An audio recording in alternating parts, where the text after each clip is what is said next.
Am, bueno, pues cuéntenme cómo les fue con la lectura de hoy. Bueno, antes, ¿cómo están? Espero que estén bien. Espero que ya estén disfrutando del jueves. Antes jueves, ya no es jueves, pues porque ya no se puede ir a beber. Pero bueno, ¿cómo les va su jueves? ¿Ya esperando el fin de semana o qué onda?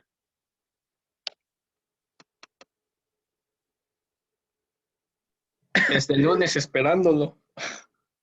Sí, ¿verdad? Ni modo, así es esto. Este, bueno, pues ahora sí, a ver, cuéntenme cómo les fue con la lectura. Eh,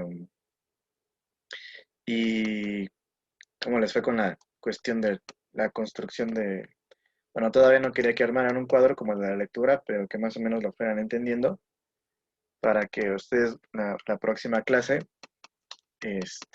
pues me presenten uno, ¿sale?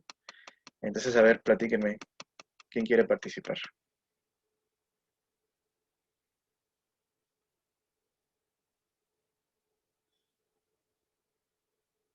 A ver, compañero Roberto, adelante. Yo lo que tengo dudas es en esta parte que, por ejemplo, donde ya empiezan las tablas, que nos comienza a hablar de similitud y, similitud y diferencias. O sea, donde yo ya me perdí fue que en alguna parte dicen que eh, cuando construyes tu tabla con tu variable independiente y tus variables dependientes, eh, este, ya ve que la tabla ponía X1, X2, X3 y luego 1 si sí presentaba esa característica y 0 si no. Pero ya después decía que algunos autores lo que hacen es que si comparten similitudes los distintos casos, esa se rechaza porque, porque si todos lo comparten y todo es positivo, entonces por lo tanto en ella no recae la diferencia que hay entre los casos que se esté estudiando. Pero luego más abajo dice que otros autores sí toman en cuenta eso porque que hay otros casos en los que no la puede tener y que existe algo de condición suficiente y necesaria, pero a veces no es suficiente y necesaria. Entonces, así en síntesis, mi duda fue cuál es el criterio que debemos de ocupar sobre esto de si escogemos una variable, la rechazamos o no, dependiendo de si todos la comparten o si no la comparten. Es que depende del método, porque hay varios métodos, ¿no? Como dice la lectura. O sea, está el método de similitud, como bien señalas. Está el método de la diferencia. eh, y hay otros métodos en los que se van combinando estas cuestiones de similitud y diferencia, de tal manera que se pueda llegar a ver cuáles son las causas necesarias, que solo son necesarias, pero que no son suficientes, ¿no? Y después empezar a explorar cuáles son las causas suficientes. Pero para tener un panorama general, digamos un panorama amplio de cuáles pueden ser las causas, de una manera mucho más profunda, lo conveniente es tanto hacer en un primer plano digamos, un método de similitud y luego un método de diferencia. Eh, ahorita lo vamos a ver. Yo hice un ejemplo para la clase y se los voy a poner aquí en la pantalla y se los voy explicando, ¿no? Como paso a pasito para que para que vaya quedando claro toda esta cuestión, ¿no? Eh, bueno, ¿alguien más? Sí, compañera, adelante. Pues yo nada más de la lectura, bueno, como empieza, pues toda en general se trata de poder comprobar hipótesis, pero poderlas yendo clasificando o uniendo, diferenciando, en lo que nos decía la lectura, la primera, bueno, creo que fue la segunda, ver las cosas iguales entre ellas y también las diferencias. Y ya en los métodos que va mencionando el autor, la verdad sí me perdí un poco, y más por esta onda del álgebra que mete mucho, yo me perdí un poquito, la verdad. Pero pues siento que en sí es eso, comprobar hipótesis y ver que todas son importantes. Así aparezca más obvia, influye.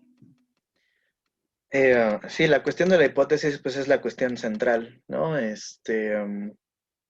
porque es a partir de la hipótesis que empiezas a construir toda la investigación, ¿no?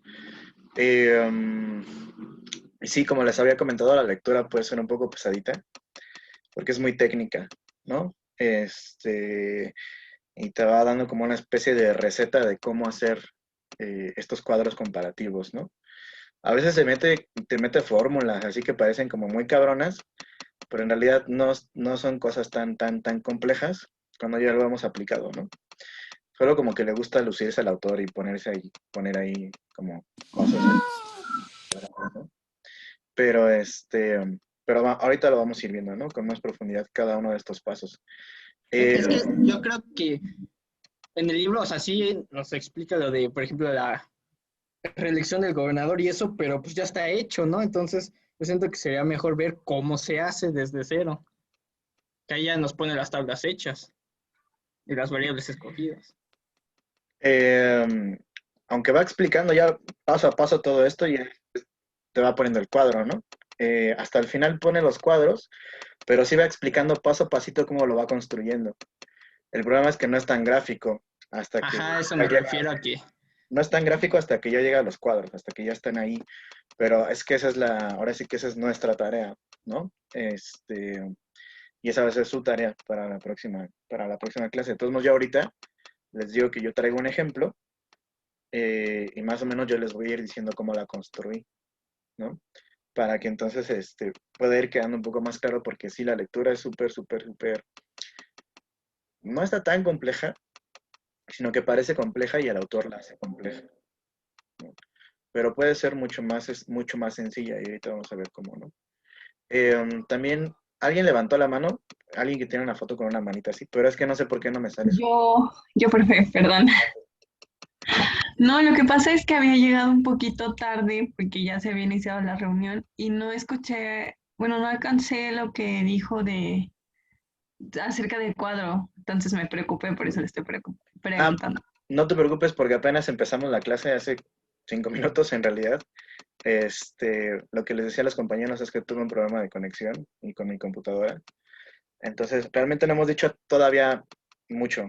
Lo que estoy haciendo es preguntándoles cómo les fue con la lectura, eh, qué dudas traen o qué reflexiones traen, qué les pareció. Todavía yo he explicado en realidad el cuadro como tal. Ahorita, cuando terminemos con sus participaciones, iremos a ver esta cuestión, ¿no? Entonces, no te preocupes. Eh, ¿Alguien más? Gracias, profe. Ok. Sí, compañero Adrián, adelante. Bueno, ahora sí que ya todos estamos en la misma lectura porque me adelanté. Pues más que nada es una participación, sí está un poquito, eh, pues no tan pesada, pero sí, como usted mismo menciona que tiene muchos tecnicismos y pues igual tenía la duda de que si tenemos que hacer de todos los métodos el cuadro o tenemos que escoger alguna temática nosotros y en base a eso utilizarla con el método que mejor nos parezca o como profesor. Sí, bueno, al final de la clase les explico cómo tiene que quedar. En realidad va a tener que quedar como el ejemplo que yo les voy a dar. Ok, Entonces, pues no va a haber pierde porque van a ir viendo todos los pasos que les voy a ir pidiendo, ¿vale? ok, Eh, perfecto. bueno, ¿alguien más? ¿Cómo les fue con la lectura? Platíquenme, sean honestos. ¿Les fue de la fregada? ¿Les fue bien? Profe, Ajá, la dime. verdad es que no la terminé, pero hasta donde yo me quedé todavía no me volaba la cabeza, entonces creo que no avancé mucho. A ver, cuéntame hasta dónde avanzaste, qué fue lo que... Hoy avancé, aquí tengo la lectura, creo que fue como al segundo subtema, que es el de selección de casos, estrategias de similitud y diferencia. Hasta ahí, o sea, realmente casi no pude leerla Ok, toda, entonces, ok. ¿Y eso la ahora verdad. por qué, compañera? Si tú eres bien cumplida, ¿qué pasó ahí? Ay, ya sé, pero es que tenía mucha tarea. Pero la prioridad es mi tarea. Otras, Ya otras deben sé, ser ya sé. olvidadas. Otras Pero es tareas que pueden ser no. dejadas a medias. Es que a veces como que sí da tiempo, se entras, depende mucho del lugar en donde estés. Entonces hoy no sé qué pasaba, pero no, por más que leía, como que no podía avanzar y pues me empezó a ganar el tiempo y así. Dije, bueno, ya. Ok, ok. Sí, sí, suele pasar, te entiendo. Yo también a veces estoy leyendo no sé, aquí en mi cuarto y ya, o sea, me aburro, me desespero, te cansas del lugar, ¿no? Necesitas moverte como para abrir un poco tu mente, relajarte. A veces necesitas dejar de hacerlo para otra vez después poder volver a hacerlo dentro de un ratito, ¿no? Pero bueno, no te preocupes, pero siempre la prioridad es mi tarea, eso sí. Todas las otras materias, Y discúlpame. ok, bueno, vale.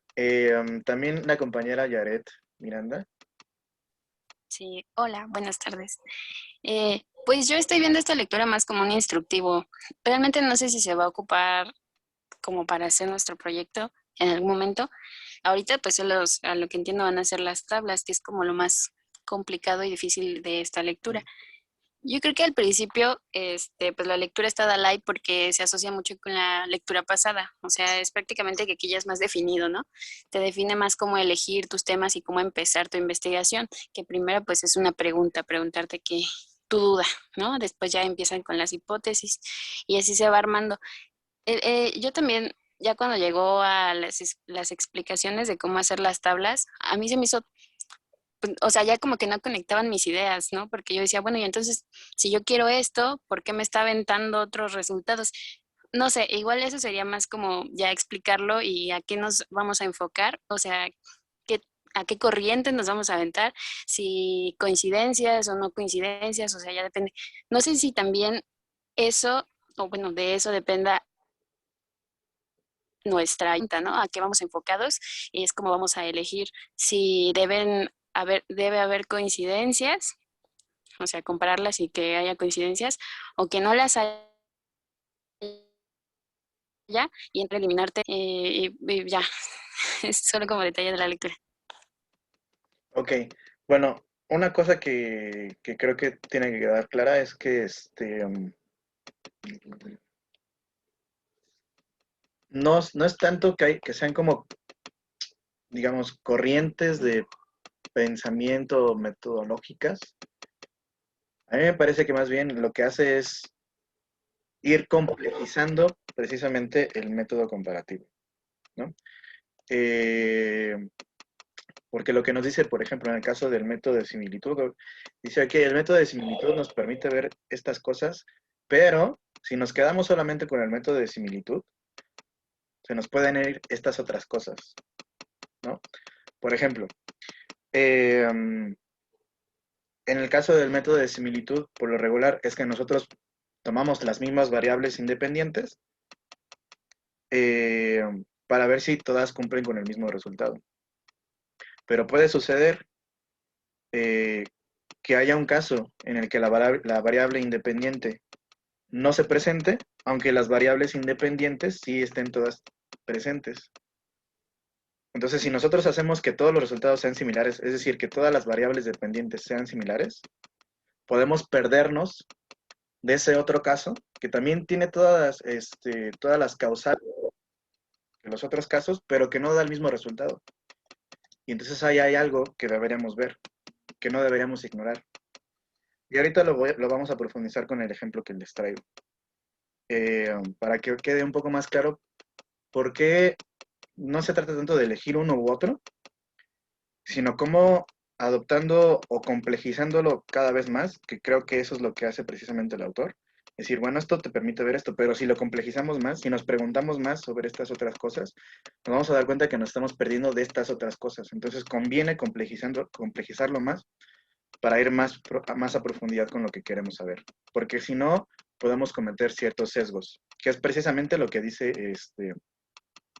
el autor, ¿no? O sea, que si nos quedamos con la cuestión de la similitud, puede que nos perdamos ciertos casos, que no veamos ciertos casos que pueden ser importantes también, ¿no? Entonces, de eso se trata más bien. No de elegir, sino de ir complejizando el método comparativo. Y lo que desea sobre si lo van a utilizar en su proyecto, sí. Esto quiero que lo vayan, pues, revisándolo bien, pensándolo bien, vayan haciendo, ya pensando en alguna hipótesis sobre algún tema. Todavía no les doy los países que les van a tocar, pero pueden ir ya pensando en algún tema. Eh, y sí tómenlo en cuenta porque va a ser parte del trabajo final. ¿Vale? Bueno, ¿alguien más? Sí, compañera, es que no recuerdo tu nombre y no sé por qué no me salen los nombres ahorita. Mónica, Perdóname, compañera Mónica, adelante, por favor. bueno, como dice usted, nos complementa uno con otro, ¿no? Por ejemplo, el método de la similitud nos dice que es efectivo cuando los casos seleccionados en términos generales son muy distintos, porque pues de ahí, pues en vez de buscar las diferencias, obviamente que van a ser muchas, buscas las similitudes entre ellos. Y bueno, dentro de el método de diferencia, pues también se utiliza en cierta manera este método de la similitud. Y bueno, de la lógica de la inferencia nos dice que constituye un criterio de estrategia de similitud. O sea, sí se basa en el pasado. Entonces, como dice usted, yo siento que al momento de ir avanzando, pues debemos de tomar en cuenta todos los métodos para que no se nos escapen por ahí unos que otros, pues en este caso, variables que hayamos tomado en cuenta.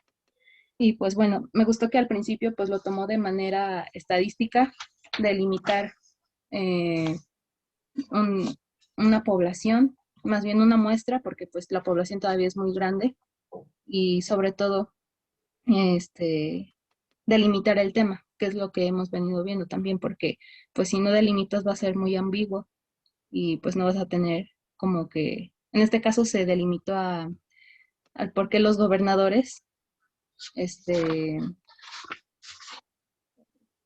bueno, las variables, ¿no? De por qué la reelección, dependiendo de las diferentes variables, si se da o no se da. Entonces, bueno, creo que sí es de importancia entender cada paso, porque sí va por paso, pero igual y si nos perdemos una explicación por ahí, ya no entendamos lo demás. Sí, esa es otra cosa, ¿no? O sea, que él ya asume conforme va avanzando que ya se entendió lo anterior, entonces, pues va complejizándolo más, ¿no?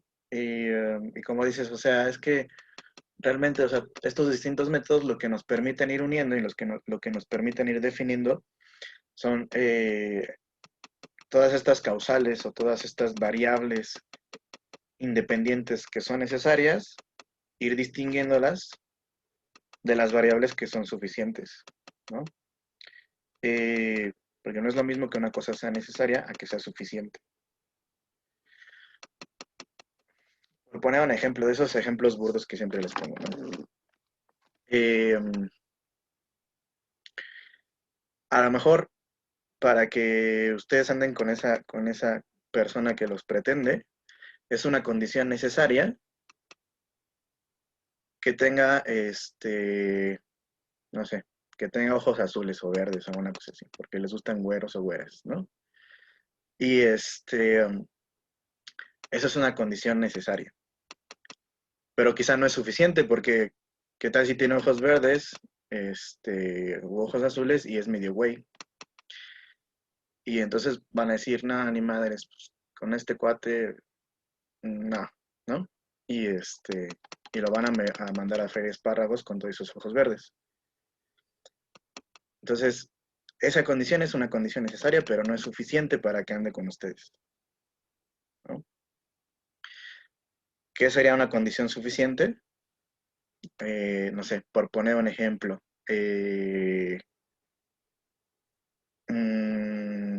No sé qué será bueno, a ver qué les llama la atención.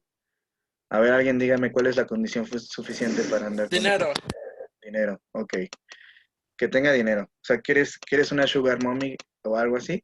Pues entonces, la condición suficiente es que tenga dinero, ¿no? Y ya, pues no importa lo demás. La compañera Fanny Torres dice que buen corazón. Pero ¿esa es condición suficiente o necesaria? Porque puede haber una persona que tenga buen corazón y sea muy fea, de acuerdo a los estándares estéticos de cada quien, subjetivos. Entonces, a ver ahí, porque siempre todo el mundo dice que buen corazón es suficiente, pero luego a la mera hora, no. Claro, es necesaria, ¿no? Entonces ahí vamos viendo las diferencias, ¿no? Precisamente, o sea, se tienen que cumplir un montón de causas, un montón de variables independientes tienen que estar presentes en el, digamos, en el pretendiente para que entonces puedas andar con él o con ella, ¿no? Ok. ¿Alguien más? ¿Alguna otra cuestión? Anímense a participar, acuérdense que esto es de participar. Y van pasando las clases y va pasando el tiempo. Y luego al final van a querer hacer todas las participaciones y ya no se va a poder. Profe, bueno, Ajá, sobre la lectura, ajá. pues yo considero, bueno, la participación que está dando el día de ayer, considero que es una lectura necesaria para muchos políticos de hoy en día, que únicamente se dedican a hacer acciones, en políticas o pues muchas medidas entre comillas hacia el bien de la población o de México, pero pues muchas veces simplemente por no hacer este tipo de análisis, pues caen en exactamente lo mismo, ¿no? Inclusive muchas veces el tipo de obras o lo que ellos deciden hacer se termina inclusive repitiendo cuando ya dentro a lo mejor en un estado o un municipio ya había probado ser pues un total desastre, ¿no? Ahorita no me queda muy claro, más bien no tengo ahorita un ejemplo como exacto, pero bueno, eso yo considero que es una lectura que se debe hacer, que se debería pedirle a muchos de nuestros políticos y pues administradores públicos para garantizar que pues las medidas que se hagan sean, por lo menos tengan un análisis previo. Bueno, aquí entramos a la discusión de si un politólogo es un político y si un político debe ser politólogo. Yo creo que no necesariamente. Puede haber políticos que sean muy güeyes en términos de análisis politológico, pero eh, que tengan otras virtudes políticas, como saber negociar, como saber hacer un montón de cosas, ¿no? Que tienen que ver con la propia actividad política. O sea, a mí por eso, bueno, o sea, yo creo que esto se los debieron decir desde el principio, ¿no? O sea, que una cosa es un político y otra cosa es un politólogo. Entonces, pues, por lo regular los políticos tienen que saber hacerse con un grupo que tenga cierta capacidad, aunque él no la tenga, ¿no? Ya hasta Maquiavelo lo decía, ¿no? Que era necesario que el príncipe se hiciera llegar de buenos consejeros, ¿no? Para cuando el príncipe, pues, no sepa ciertas cuestiones, pues que sepa acudir con ellos, ¿no? No es necesario que el príncipe sepa todo, pero sí que sepa acercarse de buenos consejeros. Entonces, yo creo que por ahí va la cosa, ¿no? En realidad, pues, este tipo de tareas son más tareas de aquellos que son analistas políticos, que se dedican a la investigación, que no necesariamente están dentro de la universidad, también pueden estar dentro de un think tank o que pueden ser asesores de políticos, etcétera, ¿no? Lo malo es que en realidad los políticos en México son muy malos príncipes en el sentido de que no saben allegarse de buenos consejeros, de gente que sepa de este tipo de cosas en general, ¿no? Tenía un profesor que daba clase de marketing político y y nos platicaba sus experiencias en los partidos políticos, ¿no? Y pues él iba pues mucho con los partidos a ofrecerles sus servicios, a decirles, mire, podemos hacer esto, esto, esto, esto, y esto nos puede dar estas ventajas, etcétera, etcétera, etcétera, etcétera. Y a los partidos políticos les valía madres, ¿no? Es como, no, pues yo lo hago a mi manera, ¿no? Ahora sí que a la ahí se va, como salga, como se me va ocurriendo, como porque yo tengo la experiencia y no sé qué, y entonces ese tipo de cuestiones, ¿no? Y entonces pues se hace el tipo de política tan mala como la que se hace en este país, ¿no? Entonces yo creo que esa es la cuestión, que los políticos no saben allegarse de buenos consejeros, no son buenos príncipes en ese sentido, ¿no?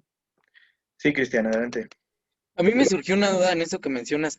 Tú que has tenido más experiencia y que has inclusive, pues, ya revisado trabajos sobre basados en el método comparativo. ¿Esto solamente pasa, bueno, no en México obviamente solamente, pero si hay países que lo desarrollen? Sí, sí, sí, sí, sí. Sí hay países donde hay un trabajo analítico importante, ¿no? Eh, bueno, bueno, desde Barack Obama, que hizo todo un estudio sobre las redes sociales, y él fue el primer, las redes sociodigitales, él fue el primer político en hacer una campaña política en redes sociodigitales, tipo Twitter, tipo en la campaña de 2008. Eh, y obviamente traía atrás un montón de gente, pues, muy capaz, ¿no? Porque no lo hizo Obama solito. Eh, um, Ese es un caso, ¿no? Y es un caso paradigmático, porque él fue el que inició todo este rollo, ¿no? Eh, um, el caso, por ejemplo, de los de Podemos, ¿no? En España, o sea, la mayoría son doctores, de los dirigentes son doctores en ciencia política. Entonces, saben leer una cuestión estadística, te saben hacer un análisis político, te saben hacer un montón de cosas, ¿no? Y eso, pues, ha repercutido en su más o menos éxito electoral, ¿no? Aunque no todo el éxito electoral depende de eso, ¿no? Hay ciertas cuestiones que no se pueden controlar, que no todo va de ser intelectualmente preparado, ¿no? Um, si no, pregúntenle a Andrés Manuel López Obrador, ¿no? Um, entonces, aquí acuérdense que nuestra ciencia no es como las ciencias duras, ¿no? O las ciencias naturales. Nuestra ciencia trata de construir un acercamiento a la verdad, pero nunca es la verdad tal cual es, ¿no? Y por eso nosotros no podemos predecir, ni podemos manipular, ni podemos controlar lo que sucede en la sociedad, ¿no? Podemos más o menos decir qué es lo que podría pasar en ciertas circunstancias, pero eso siempre puede ser falible, ¿no? Hace no muchos años, si ustedes se acuerdan, empezó a haber un montón de fenómenos muy interesantes, por ejemplo, como el Brexit en Inglaterra, o como el referéndum de sí a la paz o no a la paz en Colombia, toda esta cuestión de las guerrillas en Colombia, etcétera, etcétera, o la elección, por ejemplo, de Donald Trump en Estados Unidos. Pues muchos de los estudios politológicos que salían en esos momentos, por ejemplo, decían que el Brexit no se iba a llevar a cabo, que la mayoría de los ingleses iban a votar por quedarse en Europa. No pasó así. La mayoría de los estudios politológicos decían que Colombia iba a votar por el sí a la paz. No fue así. La mayoría de los estudios politológicos decían que iba a ganar Hillary Clinton y no fue así. Entonces, no es una varita mágica. Otra vez, se los repito como las primeras lecturas que tuvimos, que no es una varita mágica la ciencia política. No es, sí, hago ciencia y entonces esto va a salir perfecto. No. Trabajamos más que con objetos, con sujetos. Y es muy difícil controlar la voluntad de los sujetos, ¿no? Entonces, estos son más bien estudios que tratan de acercarse a una cierta verdad, ¿no? Muy rigurosos, eso sí, pero que nunca te van a dar realmente tal cual son las cosas, porque eso es muy difícil, ¿no? Todo esto no es para que se me depriman y digan, pues, a ver, ¿para qué quiero ser politólogo? No sirve de nada ser politólogo, ¿no? Sí sirve, sí te da herramientas para estudiar la política, y para comprenderla mucho mejor, pero no es un instrumento infalible, ¿no? Eso quiero que lo tengan así súper, súper claro. Les voy a pasar un video que de hecho debía habérselos pasado desde antes, pero pero para que lo vean se los voy a compartir ahí en el Classroom, precisamente sobre los límites de la ciencia, ¿no? O sea, que ya platicábamos un poco al principio, ¿no? Pero que creo que quedan mucho más claros con este videito. Pero bueno, ya se los pasaré después. ¿Alguien más? ¿Alguna otra cuestión? ¿Alguna otra reflexión en torno a la lectura? Ah, profesor, bueno, tal vez o sea, no me quería referir así como si fuera exactamente una ciencia infalible, bueno, pero algo que tiene nuestra carrera y la política y todo ello es que pues nos apoyamos de muchas ciencias, ¿no? También para pues crear diferente tipo de políticas o programas o etcétera. Y pues a lo que me refería es que, o sea, se utiliza este tipo de herramientas para ir aprendiendo sobre la experiencia y la evaluación y el pasado, de que ciertas cosas hacerlas, o sea, tal vez ya fueron hechas hace tiempo y pues hay que aprender de ellas, ¿no? Mencionaba que no tengo un ejemplo, tal vez voy a hacer un ejemplo muy burdo, no sé, que pues dices, ay, voy a dejar mi paleta de hielo en el sol y no le va a pasar nada, ¿no? Y dices, ay, lo voy a volver a dejar ahí. Y así hasta que pues un día dices, bueno, creo que dejar mi paleta de hielo en el sol la derrito. O sea, no tanto así como 100% decía, ah, bueno, ocurrió esto, el próximo resultado será esto, pero sino ya tener en cuenta el decir así, ok, yo sé que si dejo mi paleta de hielo al sol, se va a derretir, bueno, tal vez pueda pues cambiar el entorno y meterlo en una hielera, algo así, es un ejemplo muy burdo. Eso es muy interesante porque, bueno, ya Hume había discutido esta cuestión de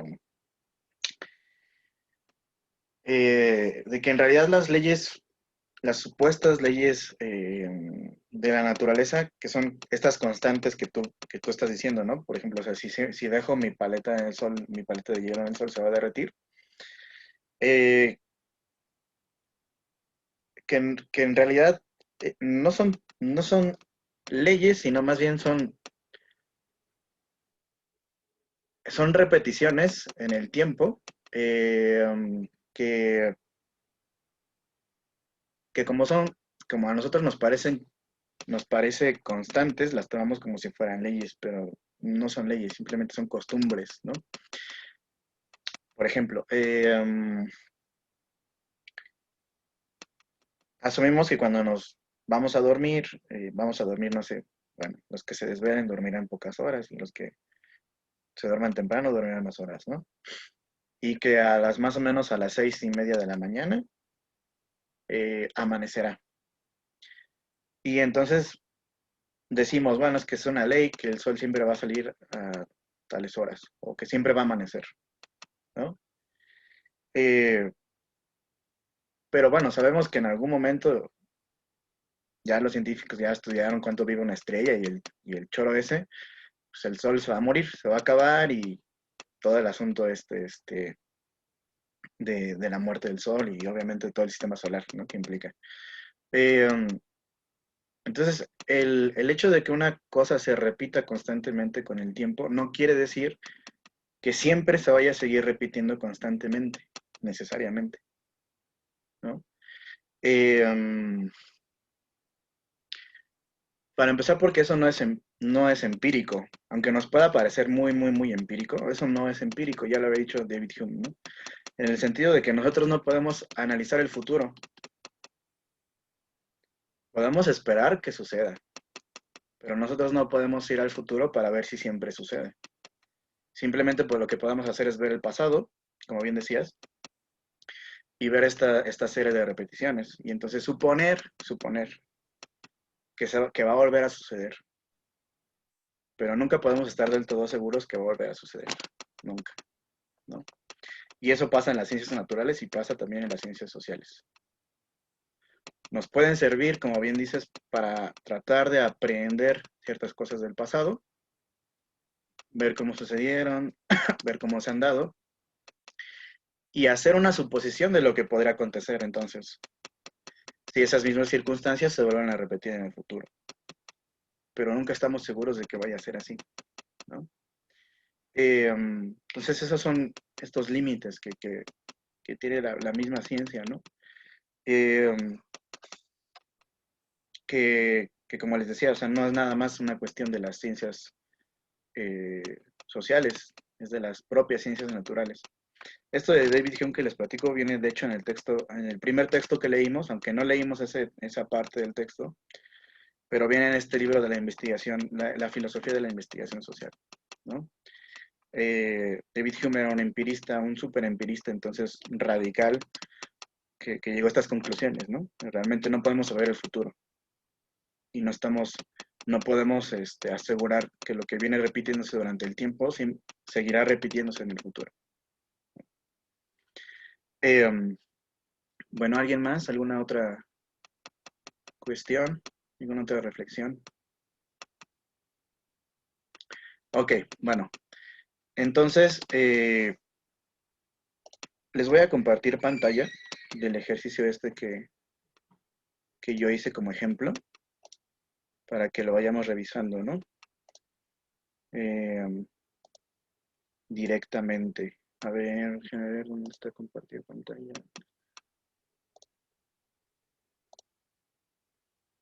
Ok. ¿Ahí ya la ven todos?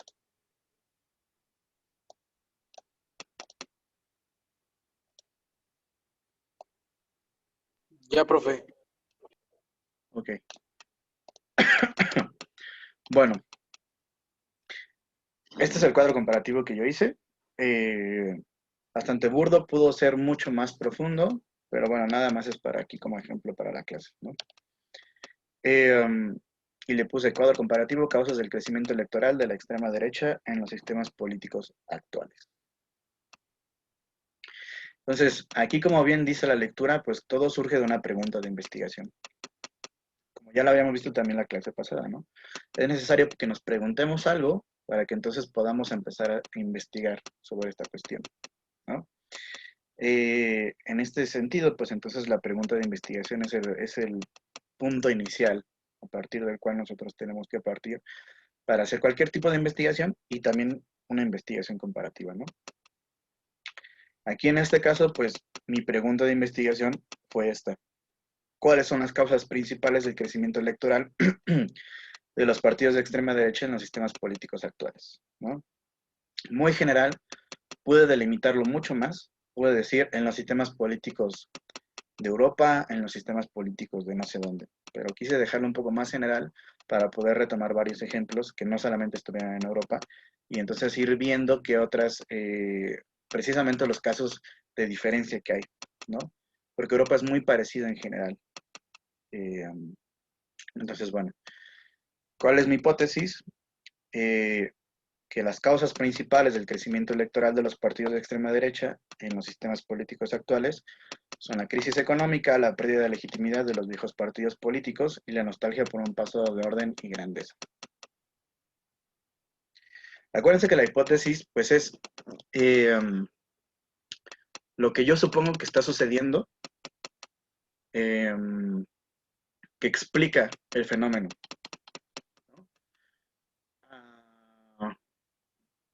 Todos los días nos hacemos hipótesis sobre distintas cuestiones, ¿no? Como, no sé, como, ¿por qué me dejó mi novia, no? ¿Por qué me dejó mi novio? Y uno empieza a preguntarse, y uno duerme por las noches por estarse preguntando ese tipo de cosas, ¿no? Y uno empieza a sacar hipótesis de, no, pues es que seguramente me dejó porque no hice esto, o hice esto, o etcétera, etcétera, ¿no? Hipótesis también del tipo como de, no sé, vas viajando en tu carro y de repente dices, no, no me voy a meter por aquí porque seguramente va a haber tráfico, mejor me voy a ir por acá. Y al final resulta que por donde te fuiste sí había tráfico y por donde te ibas a ir antes no había tráfico, ¿no? Entonces todo el tiempo estamos haciendo hipótesis sobre nuestra, más bien que dirigen nuestro propio comportamiento, que parten de preguntas que nos hacemos a partir de las circunstancias en las que nos estamos desenvolviendo. Esta es la hipótesis, ¿no? trata de explicar precisamente la pregunta de investigación. Bueno, ¿hasta aquí alguna duda con estas dos cuestiones? Ok. Y entonces lo que hay que hacer a partir de esta hipótesis es identificar la variable dependiente e identificar la variable independiente o variables independientes. En una hipótesis siempre tienen que estar estos dos elementos, ¿no? Tiene que haber una variable independiente y tiene que haber una variable dependiente o variables independientes. Entonces, en este caso, pues mi variable dependiente pues es Y, ¿no? Esta que está aquí. Crecimiento electoral de los partidos de extrema derecha en los sistemas políticos actuales. Esto es lo que quiero yo explicar. ¿Sale? Y acá vienen las posibles causas de este fenómeno, que son las variables independientes, las distintas X que puede haber, ¿no?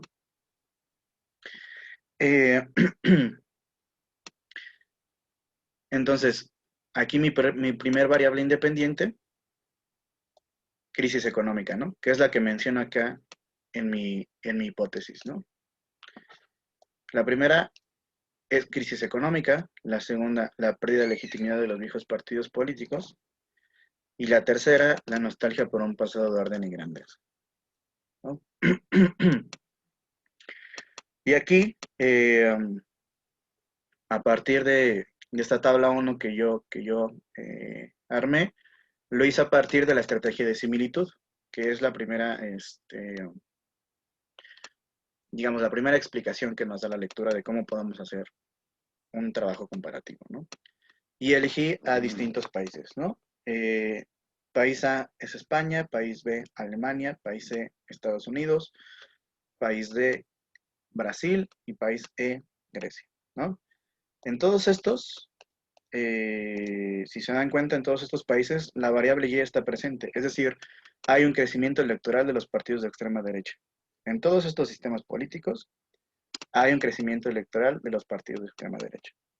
En España el caso de Vox, en Alemania está el caso de Alternative for Deutschland, en Estados Unidos pues Donald Trump, el partido republicano de Donald Trump, en Brasil Bolsonaro y su movimiento, y en Grecia, aunque ahora ya puede estar como esta información un poco desfasada, pero hasta hace no mucho tiempo Grecia también tenía un crecimiento importante de un partido político que se llamaba Nuevo Amanecer, que era de extrema derecha, pro-nazi, todo el asunto, ¿no? Y entonces, todo lo tienen presente, y aquí yo voy acomodando cada una de las variables independientes, ¿no? La variable X1, que es la crisis económica, pues está presente en cada uno de estos países, ¿no? La variable X2, la pérdida de legitimidad de los viejos partidos políticos, está presente en todos menos en Estados Unidos. Porque en Estados Unidos no ha habido una crisis del sistema de partidos. Los dos grandes partidos siguen siendo el Partido Demócrata y el Partido Republicano. Por ciertas características que el sistema de partidos de Estados Unidos tiene, que no vienen al caso, pero que ya exploraremos después cuando estudiemos el sistema político estadounidense, ¿no?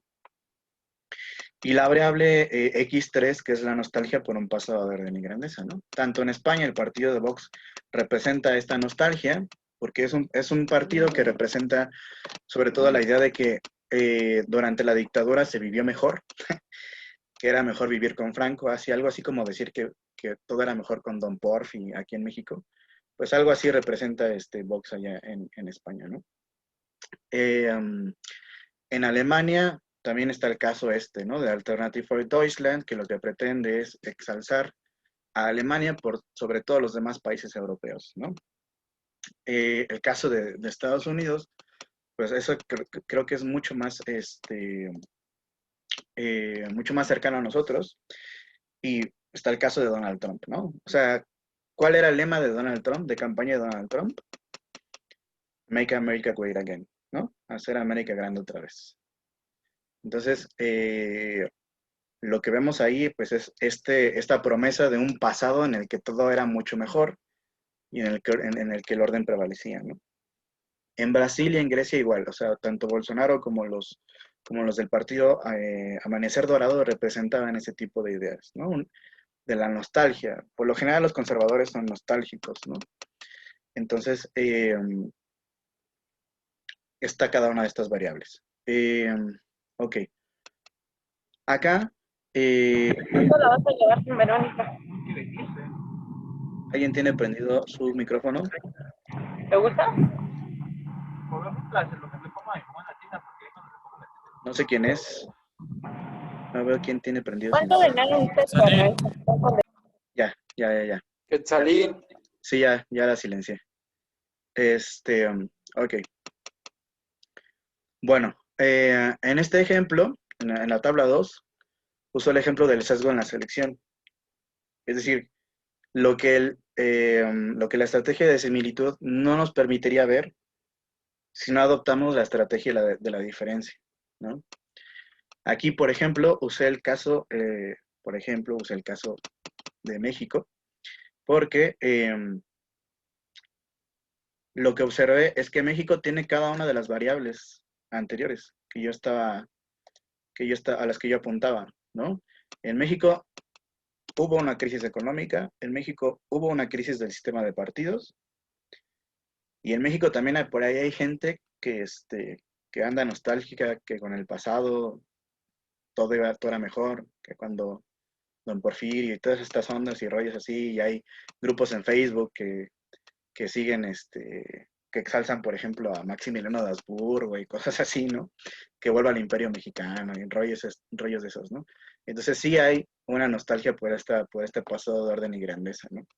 Sin embargo, aunque hay estas tres variables, no está el caso de que haya un partido de extrema derecha. ¿Qué es lo que esto quiere decir? A ver, díganme.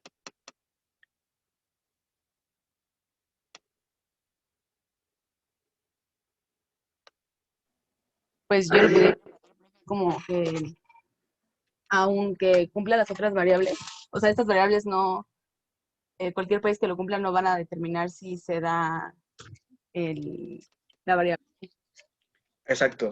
O sea, son variables que son necesarias, pero que no son suficientes para que se presente el fenómeno que nosotros queremos investigar, ¿no? Puede haber todas estas cuestiones y, sin embargo, que no haya un partido de extrema derecha. Sí, adelante, Ortega. Oiga, prof, ¿y por qué ve esto? O sea, pues digamos, México es un país como que muy católico, muy conservador, o sea, realmente sí va por el lado de que la sociedad es más, o es más bien menos política o menos participativa en política, o tal vez participa en política, pero es menos participativa en algunos procesos, por ejemplo, de afiliarse a partidos y de tener ideologías muy definidas y eso, o como por qué no hay este surgimiento de partidos con una ideología muy definida. Esa es una pregunta muy interesante. Yo creo que porque es una cuestión histórica, en el sentido de que si ustedes, por ejemplo, se asoman a los sistemas políticos europeos, hay una división ideológica, al menos en términos del discurso, luego ya la aplicación es otra cosa, pero al menos en términos de discurso, sí hay una diferenciación ideológica entre los distintos partidos políticos. Una cosa muy clara es que, por ejemplo, en todos los países de Europa hay, o en la mayoría, hay un partido socialista. En todos. De hecho, en Alemania gobierna una coalición entre el Partido Demócrata Cristiano y el Partido Socialista de Alemania. En España gobierna el Partido Socialista junto con Podemos. En Portugal gobierna el Partido Socialista junto con una coalición del Partido Comunista y no me acuerdo qué otro partido por ahí, chiquillo. En Italia, hasta hace no muchos años, estaba el PC, el Partido Comunista Italiano, que fue fundado, de hecho, por Antonio Gramsci. Y bueno, desapareció por ahí de los años 90 porque los comunistas dejaron de ser comunistas. pero sigue habiendo un partido socialista en Italia también. Eh, y hay una contraparte, que son los partidos socialdemócratas, como el Partido Socialdemócrata Alemán, como el Partido Popular en España, etcétera, etcétera, etcétera, ¿no? Y aquí sí hay una diferenciación muy marcada, sobre todo en la militancia de las ideologías, pero tiene que ver con una cuestión histórica. Por ejemplo, en España, vayamos al caso de España. En España hubo una guerra civil. Esa guerra civil fue entre dos bandos. Un bando representado por los nacionalistas católicos fascistas de Francisco Franco, ¿no? Y el otro bando conformado tanto por socialistas, comunistas, anarquistas y republicanos. Entonces el país se divide en dos en términos ideológicos y en términos de clase, de una manera muy marcada. De tal manera que todo esto termina en una guerra civil y terminan ganando los fascistas, ¿no? Apoyados tanto por Hitler como por Mussolini. Todo esto tiene una repercusión histórica, porque si tú vas a España y le preguntas a un socialista por qué es socialista, por lo regular te va a decir, pues es que mi papá fue socialista y murió fusilado. O es que mi papá o mi madre fue comunista, luchó en la guerra civil, o mi abuelo o mi abuela fue comunista y luchó en la guerra civil, o fue anarquista y luchó en la guerra civil, y fue fusilado por parte del régimen de Franco. Entonces hay un arraigo muy importante en términos ideológicos, pues porque hubo una guerra, ¿no? Que representa sentimientos muy profundos de la gente, ¿no? Acá no. Acá se vota por un partido político porque te da una torta o un frutzi en un meeting. No hay ese arraigo como el que hay en este tipo de partidos, ¿no? Claro, aquí en México también, como dice aquí el compañero Ortega, ¿no? O sea, se vota aquí porque muchos el discurso era, es que yo voto por el PRI porque mis abuelos votaron así, ¿no? Pero era más por esta cuestión de las dádivas, del clientelismo, no porque hayan salido a morir por el PRI en una guerra, sino porque el PRI pues les ponía las calles, les ponía el alumbrado, les ponía no sé qué, les ponía esto y aquello, el clientelismo, ¿no? Esa es la forma de construir o de hacerse de votantes en nuestro país. La forma en la que se construye militancia en nuestro país pues, es con dádivas igual, ¿no? Métete acá al partido, ayúdanos a repartir volantes, poco a poco empieza a subir y llegarás a tener algún puesto importante. Pero el interés está centrado en obtener el puesto y no tanto en lo que el partido defienda ideológicamente, cuáles son sus valores, ¿no? Quizás sí pueda haber ahí gente que sí lo haga así, pero en su mayoría los militantes de todos los partidos políticos están conformados por esta gente que lo que busca pues, es un puesto, ¿no? De poder. Obviamente que no te lo van a decir y no te lo van a admitir, ¿no? Te van a decir, no, es que los valores de tal partido me representan y entonces, bla, bla, bla, ¿no? Una cosa muy interesante, por ejemplo, que creo que puede ser muy ejemplificador sobre esta cuestión de la militancia, de las diferencias de la militancia en México y en España. Cuando recién en 2019, cuando hubo elecciones generales en España, ganó el Partido Socialista las elecciones, pero como ya tienen un sistema político parlamentario, el hecho de que alguien gane las elecciones no quiere decir que vaya a gobernar, si no tiene mayoría absoluta dentro del Parlamento. Ya veremos eso cuando vayamos analizando los sistemas políticos, los diferentes sistemas políticos. Pero una cosa muy curiosa que sucedió fue que los militantes del Partido Socialista se reunieron a las afueras de la sede del Partido Socialista Y salió Pedro Sánchez, que es el secretario general del Partido Socialista, a festejar y todo el rollo. Y los militantes le empezaron a decir, le empezaron a gritar, con Rivera no, con Rivera no, con Rivera no. ¿Qué quiere decir esto de con Rivera no? Rivera era el líder de Ciudadanos, otro partido político, más bien de derecha, con los que los socialistas siempre andaban coqueteando como para hacer alianza, ¿no? Entonces la misma militancia le fue a decir al secretario general en el momento del festejo, le fue a decir, con Rivera no pactes, no queremos que pactes con Rivera, porque él no es de izquierda, no sé qué tienes que hacer tú con alguien de izquierda, digo, con alguien de la derecha, ¿no? Con Rivera no, con Rivera no, con Rivera no. Y esto obligó, hasta cierto punto, a Sánchez a tener que pactar con Podemos y no pactar con Rivera, que era lo que más le hubiera gustado. Y por otras circunstancias, ¿no? No solo por eso, pero me parece que fue una cuestión que ahí influyó, ¿no? Entonces, ese tipo de participación de la militancia que se da allá, aquí no lo vas a ver. No vas a ver a la militancia del PRD gritándole a los dirigentes del PRD, no pactes con el PAN porque no tiene nada que ver con nosotros. Nunca vas a ver eso, ¿no?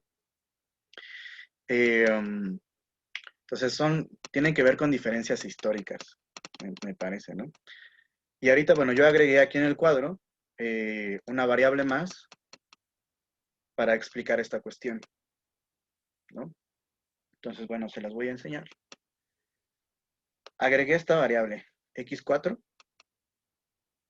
que es la existencia de un movimiento político que exprese estos ideales. Es decir, no basta con que haya crisis económica, ni que haya la pérdida de legitimidad del sistema de partidos, ni que haya nostalgia por el pasado. Tiene que haber una organización que represente estas ideologías o estos ideales. Porque precisamente esa es una cosa que yo he venido diciendo desde hace algún tiempo, que en México puede surgir un partido de extrema derecha, ¿eh? Están todos los ingredientes. Solo hace falta una organización que se apropie de un discurso al estilo de la extrema derecha, para que entonces toda esa gente que tiene esas ideas, porque ya están ahí, o sea, ya la gente que tiene esas ideas en contra de los inmigrantes, que son ahí medio racistas, que son súper conservadores, etcétera, etcétera, esa gente ya está ahí. Nada más que no hay una organización política que la represente todavía. Pero puede surgir. En algún momento yo pensé que el PAN se iba a ser de extrema derecha porque como que veía como que no la estaba haciendo con su viejo discurso, ¿no? Pero bueno, todavía no. Al menos no ha pasado, pero yo creo que los ingredientes están ahí. Sí, compañero Ortega, adelante. Sí, pues justamente hablando del PAN y de esta transición de derecha a ultraderecha, eh, pues digo, yo la verdad soy muy activo en Twitter en cuanto a estar checando y siguiendo a diputados, a personalidades que opinan de política, etcétera. Muy famosa en Querétaro, eh, que es del PAN, eh, como que empezaba a mostrar una división del pensamiento interno del panismo, ¿no? Sobre todo allá en Querétaro, que pues sí es un estado como que muy conservador. Y pues prácticamente decía que ya el panismo, sobre todo aquí en la Ciudad de México o en otros centros urbanos, como que estaba dejando de representar esas ideas de super y como si los mandamientos de Dios o como si la Iglesia Católica fuera un partido político, ¿no? Y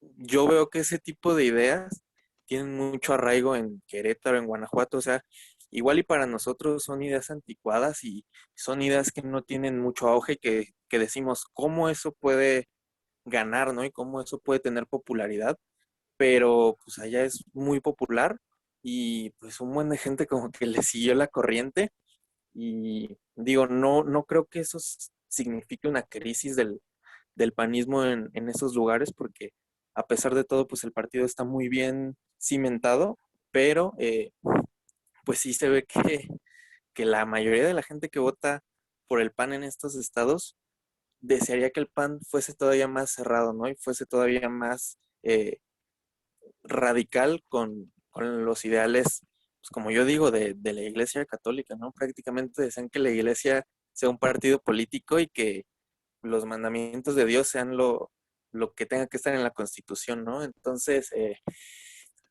pues yo también, por ejemplo, lo logro identificar con lo de Samuel, ¿no? Con lo de Samuel García en Nuevo León, que muchas veces decimos aquí desde la Ciudad de México, no, pues es que cómo pueden votar los neoleoneses por Samuel García, pero pues la verdad es que tiene un estilo de discurso y tiene un estilo de vida que realmente es popular allá, ¿no? Y mucha gente de todas las clases lo ve como un modelo a seguir, ¿no? Entonces, eh, a veces cuando escucho ciertas opiniones y tal de tanta popularidad, si aquí está muerto, o por qué un personaje tan peculiar como Samuel García tiene tanta popularidad en Nuevo León, pues sí, y ahorita que estamos viendo más el, el tema del método comparativo, pues sí, es hasta como que rescatable que dentro de un propio país hayan tantas diferencias en una sociedad, ¿no? Que en una sociedad parecida, pero digamos, con lo poco o con la poca ideología que tiene eh, la sociedad mexicana en cuanto a política, cuando ésta se muestra, pues sí te das cuenta que es muy diferente de un lugar a otro. Sí, ese es un elemento muy importante, la cuestión religiosa en nuestro país. Yo creo que si hay una ideología en nuestro país es la ideología de la religión para mucha gente, ¿no? Y puede ser el caso de una transición dentro del discurso panista, ¿no? Este tipo de ejemplos que nos traes, ¿no? Eh, que empieza a radicalizarse más, a hacerse mucho más cerrado, mucho más conservador, a expresarse de estas formas mucho más dogmáticas, sin respetar la laicidad, etcétera, etcétera, etcétera. Eh, Precisamente porque hay una cierta crisis, me parece, de su discurso, en general del discurso de la derecha, tanto del PAN como del PRI, que no están sabiendo renovarse, ¿eh? O sea, porque ellos siguen con el mismo discurso viejo, que ya nadie le cree, y siguen dándole, siguen diciéndole, lo siguen repitiendo. Y por ahí alguien inteligente eh, sabrá que, que es necesario renovarse y puede empezar a tirarle por estos lados, ¿no? Que dan mucho miedo. También porque está la cuestión, por ejemplo, de los grupos evangélicos, que cada vez empieza a ser más fuerte, ¿no? Eh, una cosa, por ejemplo, una cosa por la que yo pienso que este tipo de discurso tan radical y que podríamos agregar aquí como a otra variable, eh, es que no hay en México, es porque Morena ha sabido absorber esta perspectiva conservadora. O sea, que cuando México votó por Morena en 2018, cuando los mexicanos votaron por Morena en 2018, no es que se hayan hecho de izquierda, simplemente que estaban hasta la madre de todos los otros partidos. Pero los mexicanos no se hicieron de izquierda. Los mexicanos siguen siendo conservadores y vieron que Morena podía representar también esos valores. Desde el nombre, Morena. O sea, Morena, pues es una referencia a la Virgen de Guadalupe. Entonces ya hay un cierto valor católico conservador. O cuando AMLO, ¿se acuerdan que tuvo muchos acercamientos con grupos evangélicos, ¿no? Con los del PES, con los del Partido de Encuentro Social y todas estas gentes? eh, Morena y AMLO supieron agregar a su proyecto político a este sector de la población, conservador, católico o evangélico, pero religioso ambos. Morena ha sabido irlos agregando a su proyecto político. Entonces, Creo que esa es otra de las cuestiones por las que no hay una organización, o más bien no hay un crecimiento de una organización política organización política de extrema derecha en nuestro sistema político. Porque Morena lo ha absorbido y entonces de esa manera ha frenado su crecimiento, ¿no? Al menos esa es una idea que yo tengo, ¿no? Podríamos agregarla aquí como otra variable, que nos complicaría más todo, pero bueno. Entonces, bueno, este cuadrito precisamente está hecho con el método de la diferencia para que nosotros podamos ver cómo todas esas variables, al menos las x1, x2 y x3 no son suficientes para que se cumpla y, ¿no? Entonces agregamos a México y agregamos una variable más, que es esta de la existencia de un movimiento político que expresa estos ideales, ¿vale? Eso es lo que nos permite ver el método de la diferencia, que no habríamos podido ver si solamente nos hubiéramos quedado con el método de la similitud.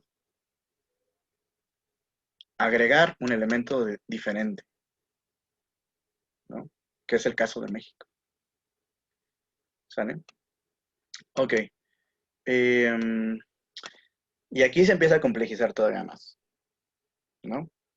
Con la causalidad múltiple y coyuntural. Aquí lo que ya vamos a empezar a hacer es a combinar diferentes hipótesis para tratar de explicar esas otras nuevas variables que han salido y que que nuestra antigua o nuestra primera hipótesis ya no sirven para explicarla del todo, ¿no? Entonces, aquí yo planteé 3 hipótesis, ¿no? Hipótesis 1, la crisis económica es suficiente para que se dé el crecimiento de los partidos políticos de extrema derecha en los sistemas políticos actuales. ¿Por qué puse que era suficiente? Porque acá, al menos en todos los primeros, antes de llegar a México, la X1 representaba una crisis económica, más bien, se presentaba X1 en todos los países. Es decir, crisis económica se presentaba en todos los países que tenían este fenómeno Y. Entonces, esta puede ser una primera hipótesis, ¿no? Hipótesis 2. La nostalgia por un pasado de orden y grandeza permite el crecimiento de partidos políticos de extrema derecha siempre y cuando exista un movimiento político que exprese estos ideales, ¿no? Aquí hay una combinación causal. Es decir, que por un lado se presenta la variable independiente de nostalgia por un pasado de orden y grandeza, pero necesariamente tiene que ir acompañado por la presencia de un movimiento político que exprese estos ideales. Porque si puede haber la nostalgia, pero si no hay un movimiento político que los exprese, entonces no va a haber un crecimiento de la extrema derecha en los sistemas políticos. Y la hipótesis 3. El crecimiento electoral de los partidos políticos de extrema derecha se da cuando existe una crisis económica o cuando hay una nostalgia por un pasado de orden y grandeza. Aquí ya estamos diciendo que hay una causalidad múltiple. Es decir, que 2 distintas causas pueden provocar un mismo resultado. ¿Sale? Bueno. Y aquí, bueno, esa es una manera de representar cada una de las hipótesis, ¿no? Aquí hipótesis 1 es que X1 es suficiente para que se dé Y. La hipótesis 2 es que X3 y X4 son conjuntamente suficientes para que se dé Y. Y la hipótesis 3 es que X1 más X3, o X3, perdón, son suficientes para que se presente Y. Podrá haber muchas más hipótesis, ¿eh? Puede haber muchas más combinaciones entre variables independientes para ver causalidades múltiples, etcétera, etcétera. Puede haber más hipótesis, pero bueno, yo nada más elegí estas 3 como ejemplo, pero puede haber más. Si a ustedes se les ocurre más, pueden plantearlas, ¿vale? Ok. Entonces, bueno, llegamos a la cuestión de la teorización tipológica, que si se acuerdan, lo que nos decía la lectura de la teorización tipológica era que nosotros escogiéramos a partir de ciertas configuraciones causales, o más bien construyéramos a partir de ciertas configuraciones causales ciertos tipos. Es decir, por ejemplo, Una configuración tipológica sería donde x1, x2, x3 y x4 están presentes.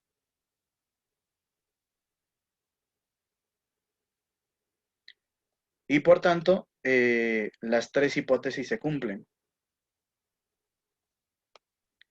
Todos los países que presenten esta configuración, es decir, todos los países que presenten tanto la variable de la variable 1 de la variable x1 a la variable x4, son parte de esta configuración, son parte de este tipo o de esta tipología. ¿Vale? Otra configuración posible sería x1 presente, x2 presente, x3 presente y x4 no presente. Aquí se cumpliría la hipótesis 1, no se cumpliría la hipótesis 2 y la hipótesis 3 sí se cumpliría. Tercera configuración posible sería que x1 estuviera presente, x2 estuviera presente, x3 no estuviera presente, pero sí x4. Y aquí se cumpliría la hipótesis 1, no se cumpliría la hipótesis 2, pero sí se cumpliría la hipótesis 3. Entonces, si se dan cuenta, pueden ir ustedes haciendo distintas configuraciones a partir de las variables independientes que van existiendo. ¿Sale? Y llegamos a este punto del análisis causal configurativo, que retoma de las tipologías para ir viendo cómo cada una de estas tipologías nos puede ir ayudando a hacer el propio trabajo de investigación comparativo, ¿no?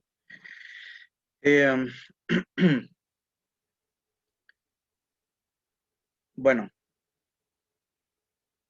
en este primer cuadro se presentan la tabla de análisis de condiciones necesarias. Todas esas variables que nosotros nos hemos dado cuenta que están presentes cuando se da Y, ¿no? Y que por tanto son condiciones necesarias, pero no son suficientes, porque tenemos el caso del país F, en donde no está presente. Que el país F es México, acuérdense, ¿no? Entonces, así identificamos las condiciones necesarias, aunque todavía no las suficientes. Y abajito puse la tabla de análisis de condiciones suficientes. Es decir, cuando ya se dan las condiciones que puedan dar paso plenamente al fenómeno que nosotros queremos investigar, ¿no? Y aquí están las configuraciones, precisamente las mismas configuraciones que les decía que estaban acá arriba en los distintos tipos de configuraciones de la teorización tipológica, ¿no? Entonces, por ejemplo, aquí lo que sucede es que la configuración 1, donde están las 4 variables independientes presentes, se cumplen tanto en el caso del país A, del país B, del país D y del país C. Si lo revisamos, aquí están. País A, aquí están las 4. País B, están las 4. País D, están las 4. Y país E, están las 4. Entonces ponemos aquí, en casos, A, B y D cumplen con esta configuración. Por tanto, aquí hay una consistencia del 1. Es decir, se cumple plenamente. Estas causas son suficientes para que se dé Y. Es decir, son verdaderas. ¿Sale? Luego, en el caso de la configuración 2, ¿no? Está X1, X2, no está está X2, X3, pero no está X4. Este es el caso del país F, que es México, ¿no? Aquí lo que vemos entonces es que no hay consistencia, no se cumple y por tanto aquí esta condición no es suficiente, es falsa.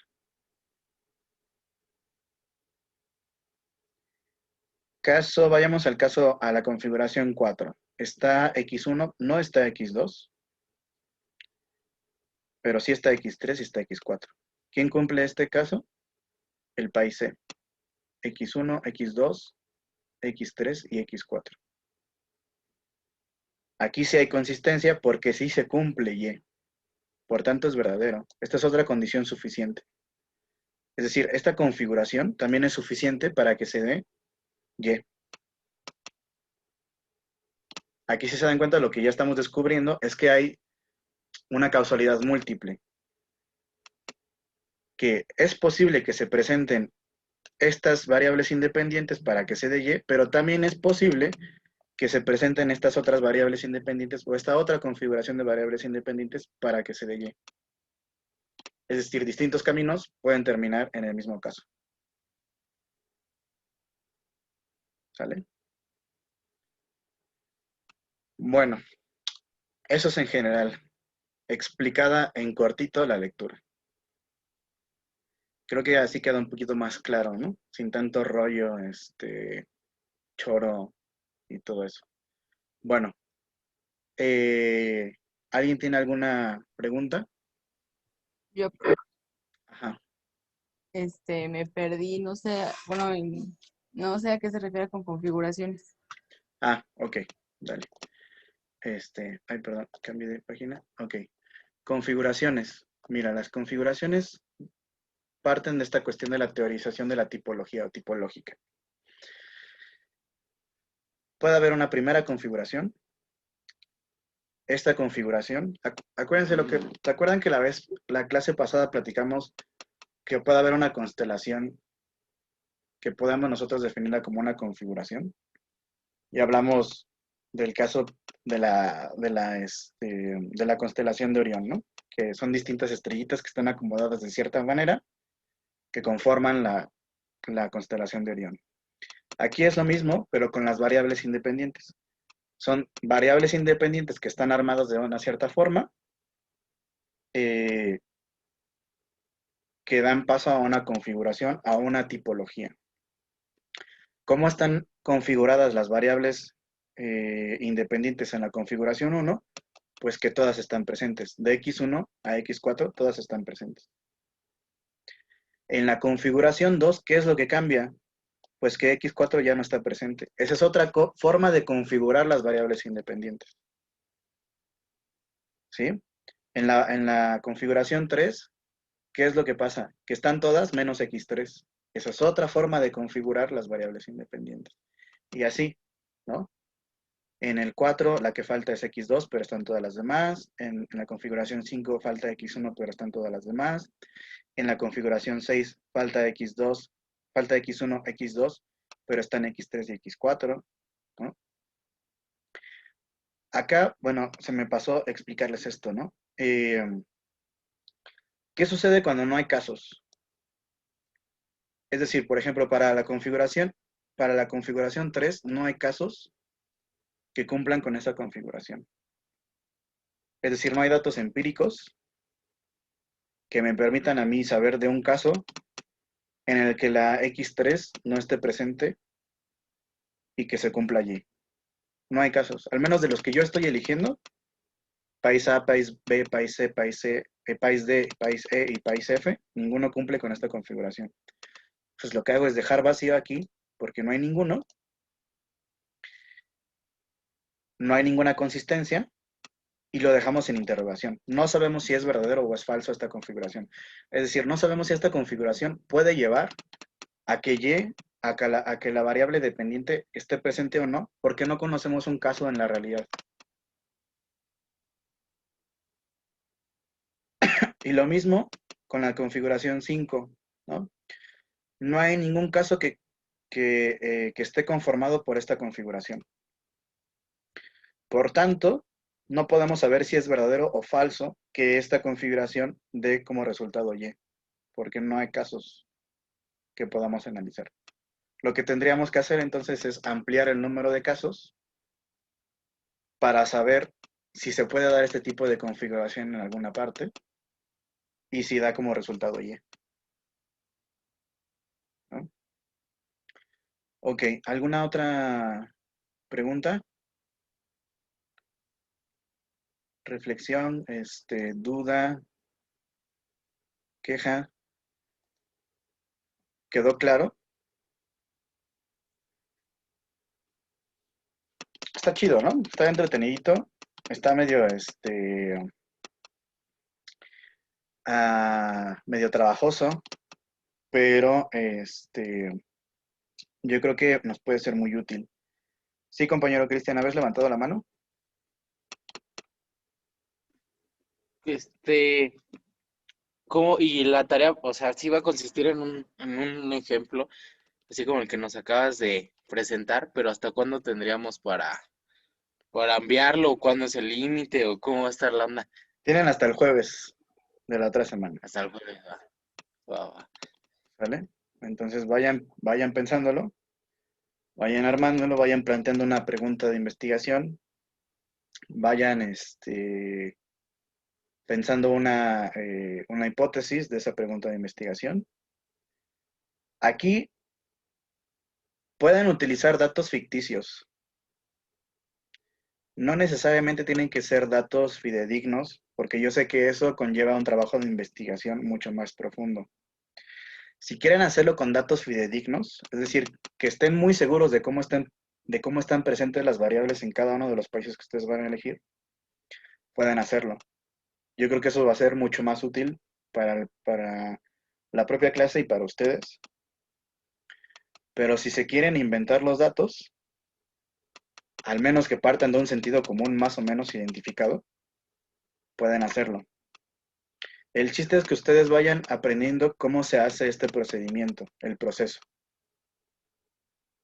¿Vale? Eso es lo que a mí me interesa, que sepan cómo hacer todo este procedimiento y ya luego lo aplicarán con datos fidedignos, verdaderos, que estén citados, que estén referenciados, que me digan lo saqué de aquí, que lo saqué de allá. Todavía no, eso va a ser para el trabajo final. Pero me interesa que mientras tanto vayan aprendiendo a hacer todo este procedimiento. ¿Sale? Sí, compañero Cristian. Otra cosa, ¿cuándo subes el video a tu canal? Bueno, porque digo, ahorita nadie tiene duda, ¿verdad? Pero ya en el camino, pues las dudas surgen. Sí, claro. Pues lo subo el fin de semana. Yo creo que mañana lo subo, sin falta. Se me ha estado pasando esta cuestión de subirlos, pero pero los voy subiendo. A ver, acá hay una pregunta en el chat de los contrafácticos. Sí, profe, ¿qué son los contrafácticos? Porque en la lectura menciona que los análisis de suficiencia son más complejos que los de necesidad, pero no me queda claro ese concepto de contrafácticos. ¿Se acuerdan que la vez pasada volvamos a la cuestión de las configuraciones? Precisamente es eso. Les voy a volver a compartir pantalla.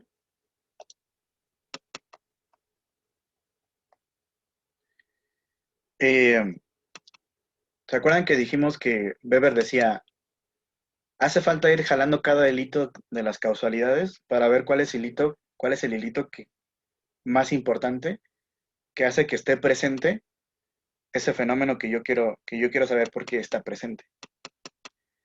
Eso es lo que nos va a permitir este cuadrito de las condiciones suficientes. ¿Por qué? Un contrafáctico, por ejemplo, es la configuración 3, incluso la configuración 2. Es decir, tenemos las primeras variables que nosotros propusimos inicialmente como variables necesarias y suficientes para que se diera el fenómeno que nosotros queremos estudiar, que son de la X1 a la X4. Pero necesitamos saber si yo jalo este hilito, ¿ese fenómeno se sigue presentando? ¿Cómo se ve aquí gráficamente esta cuestión de jalar el hilito? Pues quito X4. Si yo quito esta, ¿qué pasa? ¿No? Si yo quito la variable independiente X4, ¿qué pasa? Bueno, pues que se sigue, que no se presenta. Está el caso de F, que es México, que no se presenta. Los demás también son contrafácticos, ¿no? Por ejemplo, configuración 3. ¿Qué pasa si yo quito la variable X3? Bueno, pues vamos a ver, vamos a quitarla. Aquí lo que sucede es que como no hay ningún caso en el que se presente esta configuración, no sabemos qué es lo que pasa. Necesitamos recoger más datos de otros países, ampliar el número de casos para ver si hay algún país en el que se cumple esta configuración y ver qué es lo que pasa. Y lo mismo con todas las demás. ¿Qué pasa si, por ejemplo, yo quito la configuración X1, X2 y X3 y solo dejo X4. ¿Se puede dar el fenómeno? No sabemos, porque no hay ningún caso, al menos de los que yo elegí para este ejemplo, no hay ningún caso que presente la configuración 7. Por tanto, no sabemos qué es lo que pasa. Esos son los contrafácticos, ¿no? No sé si así queda más claro esta cuestión.